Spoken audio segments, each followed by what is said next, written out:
नमस्कार मित्रांनो, कसे आहात तुम्ही? मजेत ना? मी डॉक्टर परमेश्वर राजपूत. स्वागत आहे तुमचं आपल्या या ऑनलाईन क्लासेसमध्ये ज्याचं नाव आहे औरंगाबाद इन्स्टिट्यूट ऑफ सायन्स. मित्रांनो, आजचा आपला टॉपिक आहे पॅरोक्सिझम. पॅरोक्सिझमला सेल्सचं फायरमॅन म्हणतात. का? कारण फायरमॅन काय करतो?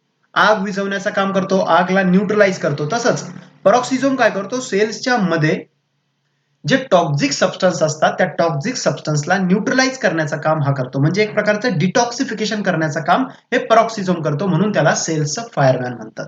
चला तर पुढे बघूया. पॅरोक्सिझम. पॅरोक्सिझम हे जे शब्द आहे, नाव आहे, कशावरून पडलं? पॅरोक्सी अँड झोम. पॅरोक्सी हे नाव आलं हायड्रोजन पेरॉक्साइड वरून.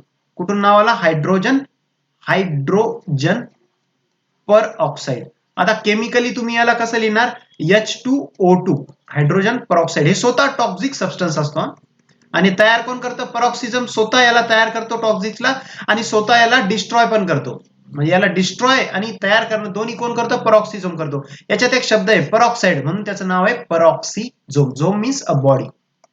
आता आपण पॅरोक्सिझम आणि लायसोझोम या दोघांमध्ये जर कंपेअर केलं तर पॅरोक्सिझम हे लायसोझोम पेक्षा थोडं स्मॉल असतो आणि दोन्ही पण मेम्ब्रेन बाउंड सेल ऑर्गनल्स असतात.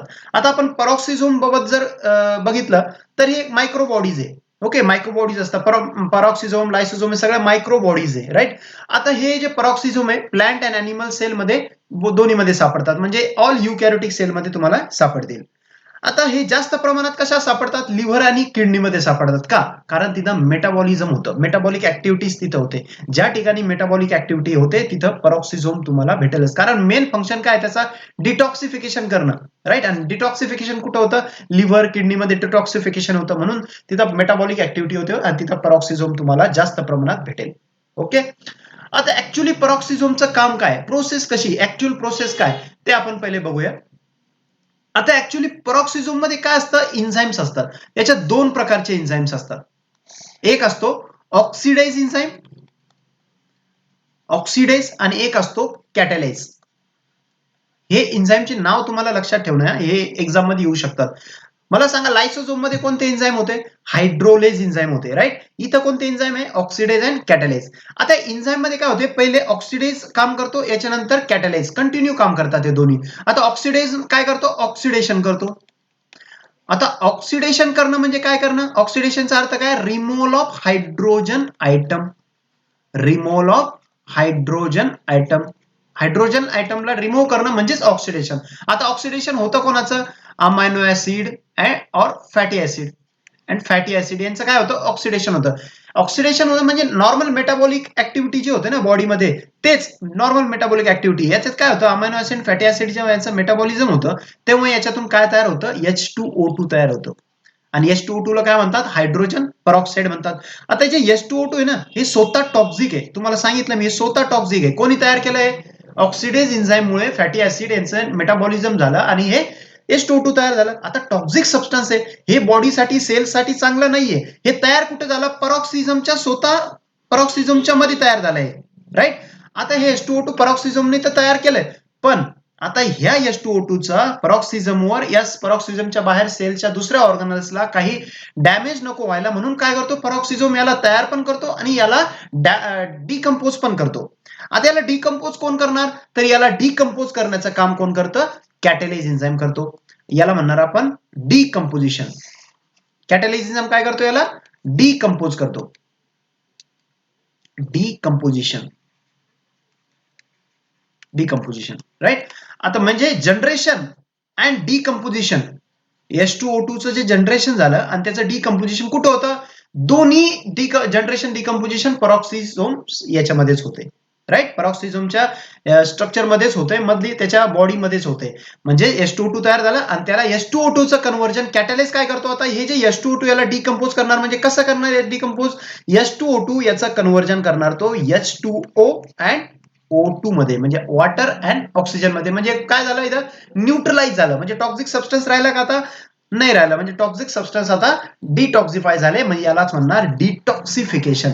म्हणजे सेलच्या मध्ये डिटॉक्सिफिकेशन कोण करतं? मग पॅरोक्सिझम करतं, राईट. समजलं एक प्रकारचं? ऑक्सिडेज आणि कॅटॅलाइज एन्झाईम मुळे काय होतं? इथं H2O2 चं जनरेशन आणि डिकम्पोजिशन स्वतः पॅरोक्सिझम मध्येच होतं, राईट. चला तर बघूया पुढे. आता याचा स्ट्रक्चर कसा असतो बघा. स्ट्रक्चर जर बघितलं याचं डायमीटर जवळपास 0.2 टू 1.5 मायक्रोमीटर डायमीटर असतात. ऑल युकॅरियोटिक सेलमध्ये सापडतात, म्हणजे प्लांट अँड अॅनिमल सेलमध्ये. सायटोप्लाझम मध्ये फ्रीली मूव्ह करतो, फ्रीली फ्लोटिंग असतो. हे जे याचा जे मधला कंटेंट आहे, हे याला मॅट्रिक्स म्हणतो आपण. या मॅट्रिक्स मध्ये क्रिस्टलाइन फिब्रिल स्ट्रक्चर असतात, क्रिस्टलॉइड असतात. हे इन्झाईम्स आहे. ब्लॅक कलर जे दिसतो ना तुम्हाला, ब्लॅक कलर आहे क्रिस्टलॉइड स्ट्रक्चर, हे इन्झाईम्स आहे. आता याच्यात कोणते इन्झाईम्स असतात तुम्हाला सांगितलं मी, कोणते इन्झाईम्स आहे. Oxidase and कॅटॅलेज. ऑक्सिडेज काय करतो, ऑक्सिडेशन करतो फॅटी ऍसिड अमायनो ऍसिडचं, आणि H2O2 तयार करतो. H2O2 चं डिकम्पोजिशन कोण करतं, कॅटॅलाइज करतो, राईट. आता बघूया आपण, दोन एन्झाईम तुम्हाला सांगितले मी, कॅटॅलाइज, ऑक्सिडेज अँड कॅटॅलाइज. आता याचं फंक्शन काय, फंक्शन हायड्रोजन पेरॉक्साइड मेटाबॉलिझम करणं, जे तुम्हाला सांगितलं H2O2 चं मेटाबॉलिझम करणं, म्हणजे H2O अँड ऑक्सिजन मध्ये कन्वर्ट झाला. फॅटी ऍसिडचं ऑक्सिडेशन केलं, फॅटी ऍसिडचं ऑक्सिडेशन झालं म्हणजे काय तयार झालं होतं, H2O2. हेच H2O2 पुढं कॅटॅलाइज एन्झाईममुळे H2O अँड O2 होऊन जातं. याच्यामध्ये लिपिडचं बायोसिंथेसिस होतं. Germination of seed. आता सीड मध्ये काय असतं, फॅटी ऍसिड वगैरे असतात, राईट. ते फॅटी ऍसिडचं कन्व्हर्जन कार्बोहायड्रेट मध्ये होतं. मग कार्बोहायड्रेट एनर्जी देतं आणि ऑटोमॅटिकली काय होतं, जर्मिनेशन होतं सीडचं. Photo respiration. आता फोटो रेस्पिरेशनचा अर्थ काय, रेस्पिरेशन कुठं होतं, ऍक्च्युअली जे फोटो रेस्पिरेशन प्रोसेस जे असते सेलमध्ये कुठे होते, मायटोकॉन्ड्रियामध्ये होते, राईट. मायटोकॉन्ड्रियम. आणि फोटोसिंथेसिस कुठे होते, फोटोसिंथेसिस प्लास्टिड मध्ये होते, क्लोरोफिल पिगमेंटवर, राईट. तर फोटो रेस्पिरेशन कुठे होते, मायटोकॉन्ड्रियामुळे. सनलाईटच्या प्रेझेन्समुळे, सनलाईटच्या प्रेझेन्समध्ये जे रेस्पिरेशन होते त्याला फोटो रेस्पिरेशन म्हणतात. मायटोकॉन्ड्रियामध्ये तर होतेच, पण अजून एक ऑर्गनल्स कोण आहे, सेल ऑर्गनल्स कोण येते, पराऑक्सिझोम. जे आपण आज बघतोय हे पराऑक्सिझोम सुद्धा काय करतो, फोटो रेस्पिरेशन करण्याचा काम करतो. ओके मित्रांनो, हे झालं पराऑक्सिझोम बाबत पूर्ण डिटेल. आपण एकदा डबल रिवाइज करू याला फास्ट मध्ये. पराऑक्सिझोमला सेल्सचा फायरमॅन म्हणतात, हे सांगितलं तुम्हाला मी, कारण डिटॉक्सिफिकेशन करतात. पराऑक्सिझोम हे नाव कुठून आलं, हायड्रोजन पेरॉक्साइड वरून आलं, कारण H2O2 हे स्वतः पराऑक्सिझोम तयार करतं आणि त्याला डिस्ट्रॉय पण करतं, डिकम्पोज पण करतं. हे स्मॉल असतं, मेम्ब्रेन बाउंड स्ट्रक्चर आहे. ऑल युकॅरियोटिक सेलमध्ये सापडतं, म्हणजे प्लांट अॅनिमल सेलमध्ये. मोस्टली अबंडंटली कुठं सापडतंय, लिव्हर अँड किडनीमध्ये. का, कारण इथं मेटाबॉलिझम होते. आता तुम्हाला सांगितलं याच्यात दोन प्रकारचे एन्झाईम असतात, ऑक्सिडेज अँड कॅटॅलाइज. ऑक्सिडेज काय करतो, ऑक्सिडेशन करतो अमायनो ऍसिड फॅटी ऍसिडचा, त्याच्यातून काय तयार होतो, H2O2. स्वतः काय असतो, टॉक्सिक असतो. हे टॉक्सिक सबस्टन्स दुसऱ्या सेल ऑर्गनल्सला डॅमेज नको करायला म्हणून H2O2 ला डिकम्पोज कुठं करतो, हे कोण करतं, कॅटॅलाइज एन्झाईम करतो. आणि कुठं करतं, पराऑक्सिझोमच्याच मध्ये करतो. आणि हे कसं होतं, H2O2 चं कन्व्हर्जन H2O अँड O2 मध्ये, याला म्हणतो आपण डिटॉक्सिफिकेशन. आता त्याच्यात जे स्ट्रक्चर जर बघितलं आपण याचं, तर याच्या स्ट्रक्चर मध्ये डायमीटर बघा 0.2 टू 1.5 मीटर डायमीटर आहे. कुठे सापडतं, सगळ्या युकॅरियोटिक सेल म्हणजे प्लांट अँड अॅनिमल मध्ये सापडतं. सायटोप्लाझम मध्ये फ्रीली फ्लोटिंग असतो. याचं जे मधला कंटेंट हे याला मॅट्रिक्स म्हणतो. या मॅट्रिक्स मध्ये क्रिस्टलॉइड स्ट्रक्चर असतात, हे इन्झाईम्स आहे. Okay, oxidase and catalase. याचे भरपूर इन्झाईम्स असतात. आपण म्हणतो दोनच सांगतो मी तुम्हाला, पण जवळपास 50-60 प्रकारचे वेगवेगळ्या प्रकारचे इन्झाईम्स असतात. याच्यात दोनच बघतोय आपण, ऑक्सिडेज अँड कॅटॅलाइज. आता याचे फंक्शन जर बघितलं आपण,